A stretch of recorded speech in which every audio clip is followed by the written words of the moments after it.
Once upon a time, in a quiet village called Ukoja, life was peaceful and full of happiness. The people worked on their farms, children played by the rivers, and women sang as they cooked. But one day, something strange started happening. Young women in the village began to die mysteriously. Their bodies were found with strange bite marks, like a snake had bitten them. The villagers were very scared. No one knew what was causing these deaths. Mothers held their daughters close, and fathers carried sticks and machetes to protect their families. The elders of the village prayed to the gods, but the deaths did not stop. In this same village lived a man named Obiora. He was a very handsome man.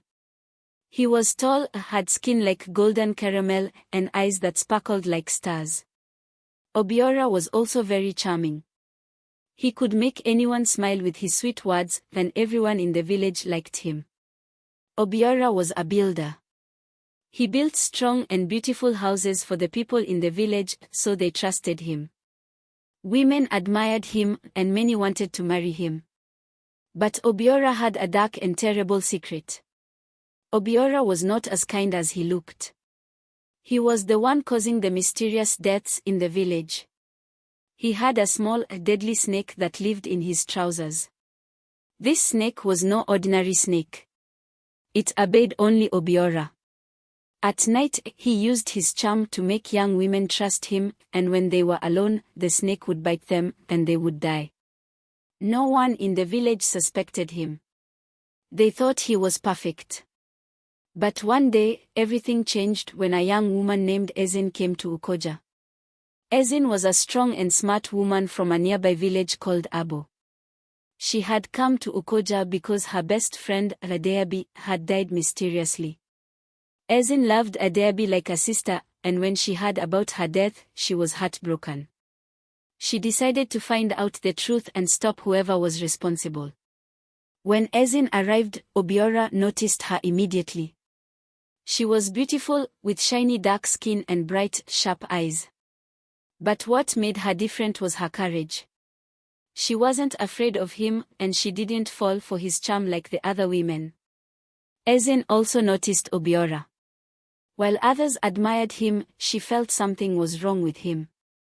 His smile seemed fake, and there was something scary in his eyes. She decided to watch him closely. Ezin knew she needed help. She went to see Nkem, a wise woman who lived in a small hut outside the village. Nkem was an oracle. She could talk to the gods and see things others couldn't.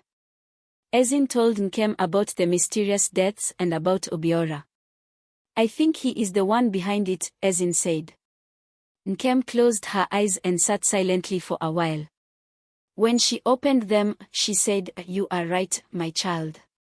Obiora has a snake that kills for him. He uses his charm to trick women, and the snake does the rest. He must be stopped." Ezin's heart pounded. "How can I stop him?" Nkem gave her a small flute. It was carved from wood and had strange symbols on it. "This flute has magic," Nkem said. "When you play it, the snake will obey you. But you must be patient and clever. Only when you see the snake can you use this flute to stop Obiora." Ezin thanked Nkem and returned to the village, ready to face Obiora. Ezin pretended to be friendly with Obiora so she could learn more about him. She listened carefully to his words and watched his movements. She noticed that he always avoided talking about the women who had died. She also saw how he walked with so much confidence, like he had a secret no one could guess. One night, Ezin followed him without him knowing.